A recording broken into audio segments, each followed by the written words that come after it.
Welcome back guys, চলে এসেছি নতুন একটি ভিডিও নিয়ে। মাছ মারা যাদের নেশা, আজকে ভিডিওটি মূলত তাদের উদ্দেশ্যে। দেখতে পাচ্ছেন সুতার ববিনে সুতা ভরতেছি, একটি জাল বানাবো। জালটি হচ্ছে আপনার যেটাকে আমরা মুট জাল বলি, আবার অনেকে ঝাঁকি জাল বলে। এই ঝাঁকি জাল কিভাবে বানায় সেটি আজকে আমি আপনাদেরকে শেখানোর চেষ্টা করব। ধৈর্য ধরে ভিডিওটি দেখতে থাকুন। দেখতে পাচ্ছেন সুতার ববিনে কিভাবে সুতা ভরে, আর এই ববিনটি কিভাবে বানিয়েছি এর আগের ভিডিওতে আপনারা দেখতে পাবেন। জাল বানানোর জন্য প্রথমে আপনাকে একটা সুতা নিতে হবে, গোলাকার সাইজের, হালকা মোটা। দেখতে পাচ্ছেন যেটাকে লাগাচ্ছি সুতার ববিন, সেই সুতাটির কথা বলছিলাম। আর এটা হাতেরটা হচ্ছে স্কেল। আপনি যে স্কেলে জাল বানাবেন, দেখুন কিভাবে শুরু করতেছি।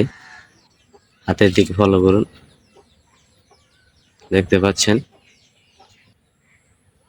এখানে মূলত 3টে আঙ্গুল ব্যবহার করা হয়। দেখতে পাচ্ছেন, ভালোভাবে ফলো করুন, শিখতে পারেন। জাল বানানোর তেমন কিছু না, বিভিন্ন অ্যাঙ্গেল থেকে আমি আপনাদেরকে বোঝানোর চেষ্টা করতেছি। দেখতে পারেন কিভাবে জালটা শুরু করলাম। এটি মূলত 60 ফাঁস দিয়ে শুরু করব, প্রায় বানানো শেষের দিকে 60টি ফাঁস। দেখতে পাচ্ছেন শুরুটা কি রকম। দেখতে অনেকটা ঝামেলা মনে হলেও বানানোর সময় আপনার সিরিয়াল মোতাবেক সব চলে আসবে। এই যে প্রথমটা বানালাম, দেখতে থাকবেন।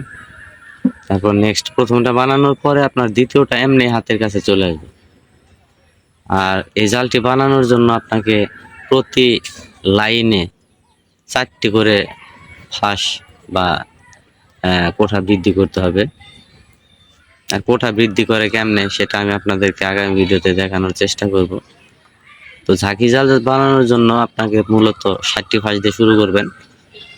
আর বানাতে বানাতে 1200 ফাঁসের মতো হলেই আপনার জালটা কমপ্লিট হয়ে যাবে। বেশি দিন লাগে না, আপনি যদি মনোযোগ সহকারে বানান তাহলে 1 মাসের ভিতরে কমপ্লিট।